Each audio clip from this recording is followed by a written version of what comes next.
আসসালামু আলাইকুম। আশা করি আল্লাহর রহমতে ভালো আছেন। আমরা ৮ম শ্রেণীর ধারাবাহিক আলোচনা করছি। এই ভিডিওতে আমরা জমির নকশায় ত্রিভুজ ও চতুর্ভুজ এই শিক্ষণফলের প্রশ্ন নাম্বার ১ এটি আমরা সমাধান করব।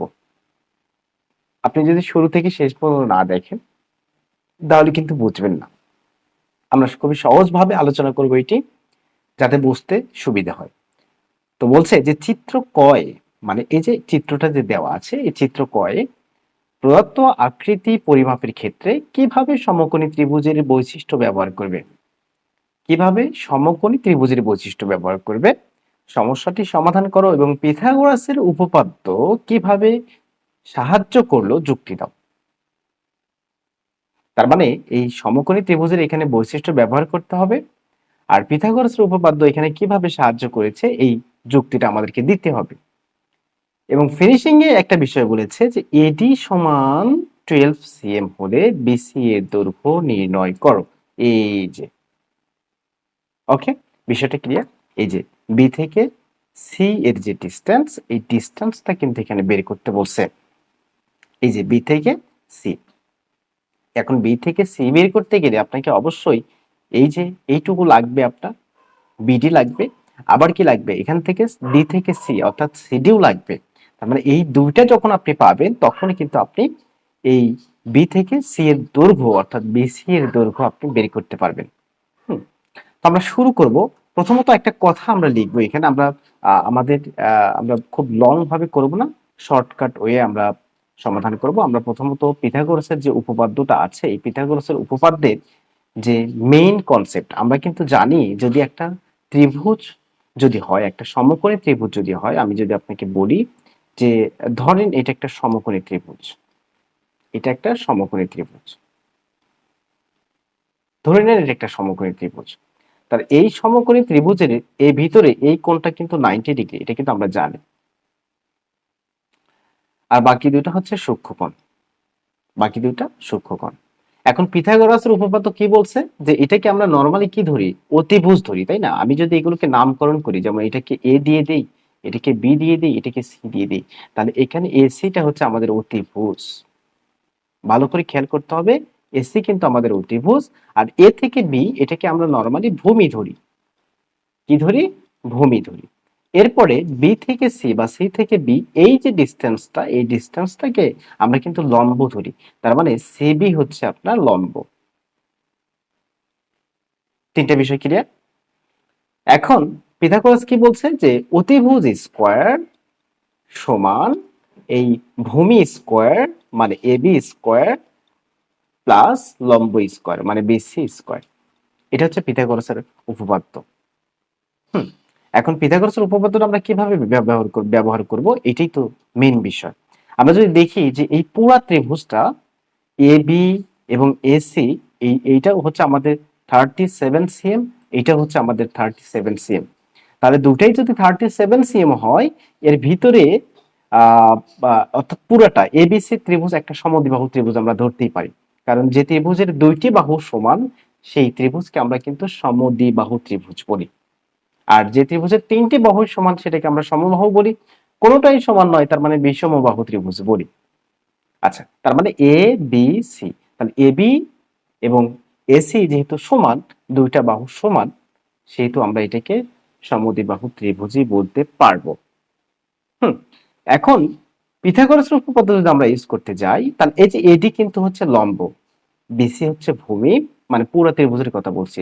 তাহলে এই জায়গায় আমরা একটু শর্টকাটে লিখবো যে এখানে আমি শুরু করছি যে এখানে পুরাটা পুরাটা হচ্ছে ত্রিভুজ এ বি সি। এই ত্রিভুজ এবিসি এর ভিতরে আপনার কোনটা ত্রিভুজ এবিসি একটি সমদ্বিবাহু ত্রিভুজ। আমরা ত্রিভুজ এবিসি একটি সমদ্বিবাহু ত্রিভুজ, একটু শর্টকাটে আমরা লিখবো সমদ্বিবাহু ত্রিভুজ। আপনাকে ধৈর্য ধরে সাথে থাকতে হবে, তাহলে আপনার এই বিষয়টা সহজে আপনি আহ, সমাধান করতে পারবেন। তাহলে এই যে দেখেন তো, এই নিচে যেটা ছিল, অর্থাৎ আমি যদি এখানে একটু বোঝাই, এটা আপনার এইরকম ছিল না? এই যে এটা হচ্ছে এ আর এটা হচ্ছে আপনার ডি, দেখেন চিত্রের ভিতরে কিন্তু এরকম আছে। তার মানে এডিটা এখানে কি বলেন তো, এডিটা লম্ব না? কার উপরে লম্ব? ভূমিটা কিন্তু বি থেকে সি ছিল। তার মানে আপনি লিখতে পারবেন যে এখানে এবিসি একটি সমদ্বিবাহু ত্রিভুজ এবং এডি লম্বটা হচ্ছে আপনার এই যে লম্ব টান, এটাকে লম্ব বলা হয়, একটা টান দিয়ে নিচে ভূমির মতো করে দাও, এটা হচ্ছে লম্ব টান। কার উপরে লম্ব?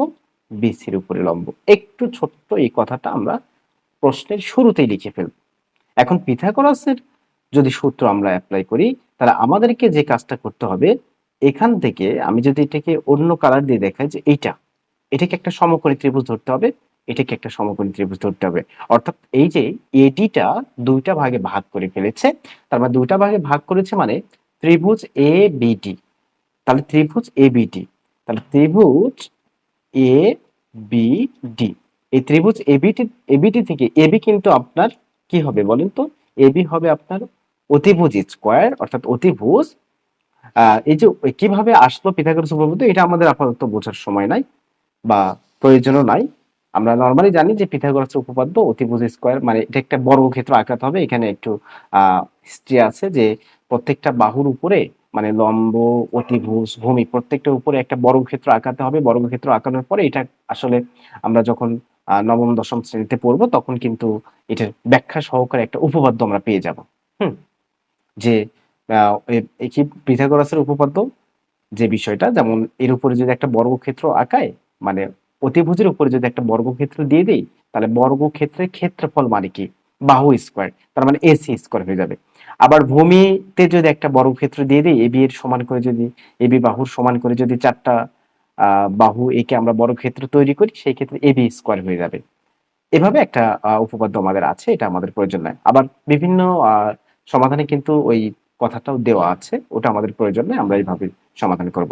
তাহলে এবি স্কোয়ার আমরা ভূমি দিয়ে দেই, ভূমি হচ্ছে আমাদের বিডি স্কোয়ার এবং আমাদের হচ্ছে লম্ব হয়ে যাবে এডি। এডি কিন্তু হচ্ছে দুইটা ত্রিভুজের মাঝে আছে, হ্যাঁ, তার মানে দুইটা ত্রিভুজে কাজে যখন আমরা করব বা হিসেব করব, এডি আমাদের কাউন্ট করতে হবে। সাধারণ বাহু বলা যায়, পুরো ত্রিভুজের সাধারণ বাহু এডি বাহু। আচ্ছা, তাহলে আমরা এখন মানগুলো বসিয়ে দেবো। এবির মান 37, তারপরে আমাদের বিডি কিন্তু নাই এবং এডির মানটা আমাদের দেওয়া আছে, এডির মানটা হচ্ছে আমাদের 12। এগুলো লিখলে ভালো যে এডির মানটা হচ্ছে 12, তাহলে 12 স্কোয়ার। তাহলে আমরা মূলত বের করব বিডি, তাহলে 37 স্কোয়ার, সাইডে অবশ্যই বাদ দিব। তাহলে এই যে +12 স্কোয়ার এই পাশে এসে -12 স্কোয়ার হয়ে যাবে। এই ক্যালকুলেশন গুলো আপনাকে নিজে নিজে করতে হবে, হ্যাঁ, শুধু দেখলে হবে না, ম্যাথমেটিক্স শুধু দেখলে হয় না, ক্যালকুলেশন করতে হয়। যখন আমরা এটাকে ফাইনালি একটা ক্যালকুলেশন করব 37 স্কোয়ার, 37 স্কোয়ার -12 স্কোয়ার, তাহলে আমরা এখান থেকে পাবো টোটালি 1225।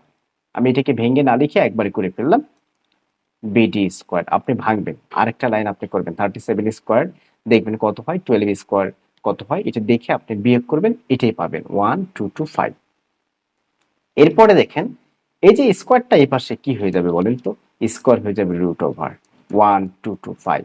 এখন এটাকে যদি আমরা ভেঙে ফেলি 1225, তাহলে আমরা বিডির মানটা পাবো হচ্ছে 35। তাহলে বিডির মানটা আমরা পাবো হচ্ছে 35। বিষয়টা কি আমি বুঝাইতে পারছি? এইটুকু, যদি এইটুকু বোঝাতে পারি, হ্যাঁ, মানে এইটুকু খুবই ইম্পর্টেন্ট কিন্তু।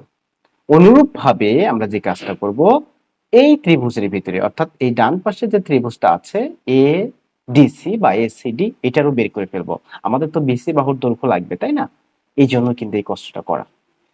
তাহলে আমরা এখন ত্রিভুজ এডিসি, আমরা এখন যে কথাটা লিখবো সেটা হচ্ছে ত্রিভুজ, আমি চলে যাচ্ছি ত্রিভুজ, আচ্ছা এইটুকুকে আমি এভাবে দিয়ে রাখি, এটা হচ্ছে দ্বিতীয় স্টেপ, ত্রিভুজ এডিসি।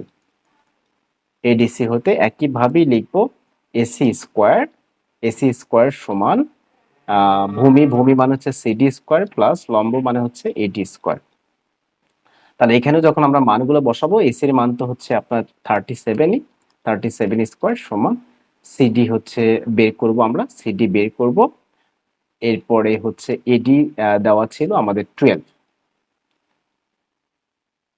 একইভাবে আমরা এই জায়গাতেও কি পাবো, একই তো আসলে, তাই না?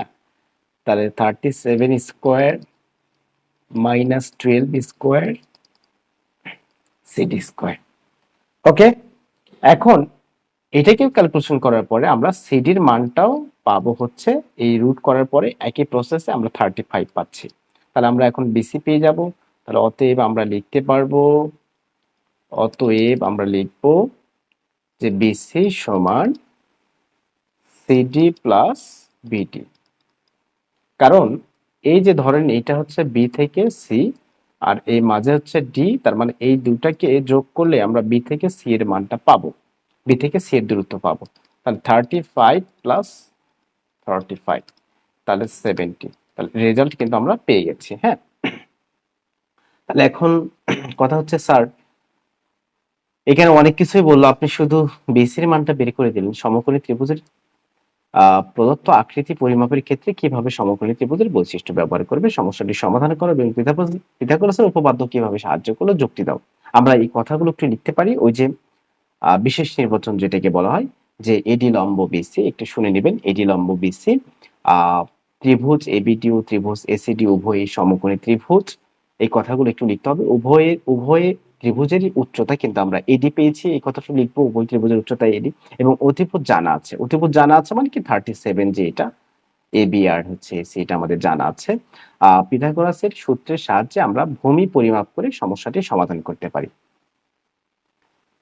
সমকোণী ত্রিভুজের বৈশিষ্ট্য ব্যবহার করবে সমস্যাটি সমাধান করো এবং পিথাগোরাসের উপপাদ্য কিভাবে সাহায্য করলো। তাহলে পিথাগোরাসের উপপাদ্য কিভাবে সাহায্য করছে, পিথাগোরাসের উপপাদ্যে আমরা ভূমি পরিমাপ করে, পিথাগোরাসের সূত্রের সাহায্যে আমরা ভূমি পরিমাপ করে সমস্যাটি সমাধান করতে পারি। তাহলে আমি আরেকবার বলে ফেলি ফাইনাল কথা। এডি লম্ব বিসি বলে এডি লম্ব বিসি বলে লিখে শুরু করব। ত্রিভুজ এবিডি ও ত্রিভুজ এসিডি উভয়ই সমকোণী ত্রিভুজ, উভয় ত্রিভুজেরই উচ্চতা এবং অতিভুজ জানা আছে। অতিভুজ জানা আছে কারণ এটা 12, এটা 37, অতিভুজ 37, তার মানে উভয় ত্রিভুজেরই উচ্চতা এবং অতিভুজ জানা আছে। পিথাগোরাসের সূত্রের সাহায্যে আমরা ভূমি পরিমাপ করে সমস্যাটি সমাধান করতে পারি। দেন আমরা প্রশ্ন সলভ করা শুরু করবো। এভাবে আশা করি এই বিষয়টা আপনার ক্লিয়ার হয়েছে। আমি একটু ছোট করে দেই, তাহলে এক পেজে আপনার সুবিধা হবে। এই যে ওকে, আমরা নেক্সট ভিডিওতে 2 নম্বর প্রশ্নটি সমাধান করব। দেখা হচ্ছে পরের ভিডিওতে। ভালো থাকবেন। আসসালামু আলাইকুম ওয়া রাহমাতুল্লাহ।